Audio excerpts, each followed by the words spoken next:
नमस्कार दोस्तों, आप सभी का स्वागत है मसाला मंगल में।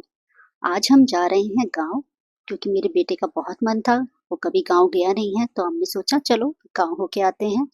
और यहाँ से हमने कैब बुक करी अपनी गाजियाबाद रेलवे स्टेशन की। और फिर हम पहुँच गए रेलवे स्टेशन। और यहाँ से हमारी ट्रेन है सिद्दीबरी जनशताब्दी एक्सप्रेस। और इससे हमारी जर्नी स्टार्ट हो गई। पहले देखिए इतना कोहरा नहीं था, फिर धीरे धीरे करके कोहरा बढ़ने लगा। बाहर का हमें कुछ भी ठीक से नजर नहीं आ रहा है। और हम धीरे धीरे अपने डेस्टिनेशन पे पहुंचने वाले हैं। और ये स्टेशन पे ही हमको उतरना है, चांदपुर सियाऊ। यहाँ मेरा भी फर्स्ट टाइम है जाना। चलो देखेंगे कैसा है। और हमारा डेस्टिनेशन आ गया है। अब हम यहाँ से उतर के यहाँ से जाएंगे हम कैब से। और फिर अब हम निकल चुके हैं गांव के लिए। और धीरे धीरे हम बस पहुंचने ही वाले हैं, ज्यादा दूर नहीं है यहाँ से रेलवे स्टेशन से गांव। और फाइनली हम घर पहुंचने ही वाले हैं। ये सामने घर दिखने लगा है हमें, पिंक कलर का। और मुझे तो बहुत जोर से भूख भी लगने लगी है, क्योंकि हम सुबह निकले थे तो हमने ज्यादा कुछ ऐसे खाया नहीं था। और हम पहुंच गए घर। और घर के अंदर पहुंच के हमने सबसे पहले खाना खाया, जिसका मैंने वीडियो और शूट करना भूल गई, क्योंकि मुझे बहुत तेज भूख लग रही थी। और ये बछड़े कितने प्यारे लग रहे हैं। और इसके बाद हम निकल गए खेतों के लिए, क्योंकि मैंने कभी गन्ने की खेती नहीं देखी है हम लोगों ने, तो हमने सोचा चलो। और इस बार हमने ट्रेवल भी किया ट्रैक्टर से। ट्रैक्टर पे ही मेरा पहला एक्सपीरियंस था। बहुत ही मजा आ रहा था, लेकिन बहुत ही ज्यादा डर भी लग रहा था कहीं गिर ना जाऊं। लेकिन एक्सपीरियंस तो बहुत ही अच्छा रहा। और ये हम पहुंच गए हैं गन्ने के खेत के बीच में। और ये उन लोगों ने मुझे बताया ही कि ये बाजरे की खेती है। मुझे तो लग रहा था ये भी गन्ना है। लेकिन अब हम फाइनली गन्ने में के पास आ गए हैं। ये चारों तरफ गन्ना ही गन्ना लगा है। और यहाँ पर इन्होंने बताया है कि शुगर मिल भी बहुत पास में ही है। और मेरे बेटे को भी गन्ना खाने का मन कर रहा था, तो उसने भी खाया। और फिर हमने यहाँ पे गन्ने के बीच में बहुत सारी फोटोज खिंचाई, और गन्ना खाते हुए भी। और ये देखिए गन्ना ले भी जा रहे हैं।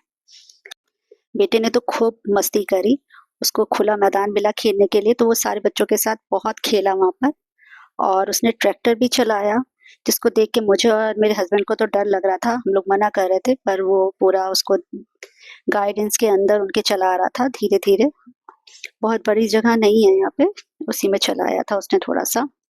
और उसको उसमें ट्रैक्टर चलाने में भी बहुत अच्छा लगा। फिर हमने देखा यहाँ पे सरसों का खेत।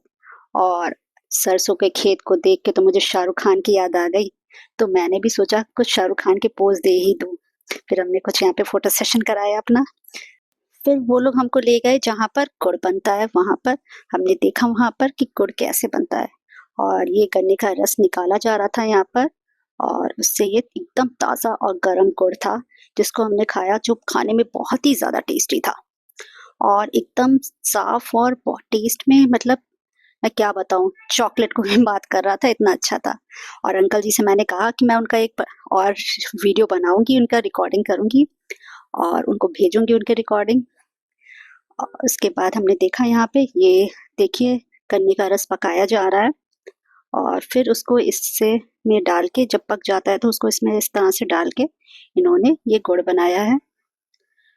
और फिर बच्चों ने यहाँ पे भी वो जो गुड़ की बचा वो होता है उसके ऊपर चढ़ के देख रहे थे। और ये गुड़ फाइनली तैयार हो गया है। और इसको हम गुड़ वहां से लेके भी आए। हम घर वापस आए तो देखा यहाँ पर बन रहा था चने का साग, जो मैंने कभी ट्राई नहीं किया है। मैं फर्स्ट टाइम खाने जा रही हूँ। और ये घर का दूध, जिसका ये कल इन्होंने बताया मुझे आंटी ने कि ये कल इसका निकालेंगी मक्खन। और ये बन रही थी चावल की आटे की रोटी, जिसको देख के मेरा बहुत मन करने लगा कि मैं भी ट्राई करूं। और ये चूल्हे पे गरम गरम इस तरह से ये लोग बना रहे थे। मैंने भी ट्राई किया, लेकिन मेरी रोटी ना बढ़ी और इतनी मोटी बनी। अच्छा हुआ उसकी किसी ने रिकॉर्डिंग नहीं करी। फिर मैंने सोचा चलो, रोटी नहीं बन पा रही है मुझसे, तो मैं कुछ और ही ट्राई कर लेती हूँ। और इनकी देखिए कितनी पतली रोटी बनाई है इन्होंने हाथ से इस तरह से। और ये साग तैयार हो चुका है, अच्छे से घुट के उन्होंने घोट दिया है। और ये काफ़ी गरम-गरम है और मुझसे रोटी तो नहीं बेली, तो मैंने सोचा चलो सेक के ही काम चला लेते हैं, कुछ तो वीडियो में बन ही जाएगा। और मैंने ये पहली बार चूल्हे पे रोटी सेकने का ट्राई किया। हाँ, सिक तो गई थी, भले ही बेली नहीं थी तो। और उसके बाद वहाँ पर ये चूल्हे में जिससे फूँकते हैं उसको क्या कहते हैं? मुझे नाम नहीं याद है उसका, पता नहीं है। और फिर मैंने उससे उसको फूँकने की भी ट्राई किया। आंटी मेरे ऊपर हँस भी रही थी कि आग उसमें जल रही है और तुम तब भी फूँक रही हो।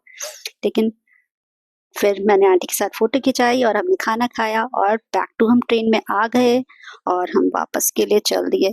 लेकिन आज का दिन बहुत ही ज़्यादा अच्छा था और हमने बहुत ज़्यादा एन्जॉय किया। और उन सब ने हमको बहुत ही अच्छे से ट्रीट किया और हमने बहुत ही टेस्टी-टेस्टी उनके हाथ का खाना भी खाया, इसलिए मैं उन सबको बहुत ज़्यादा थैंक यू बोलना चाहती हूँ। Bye bye.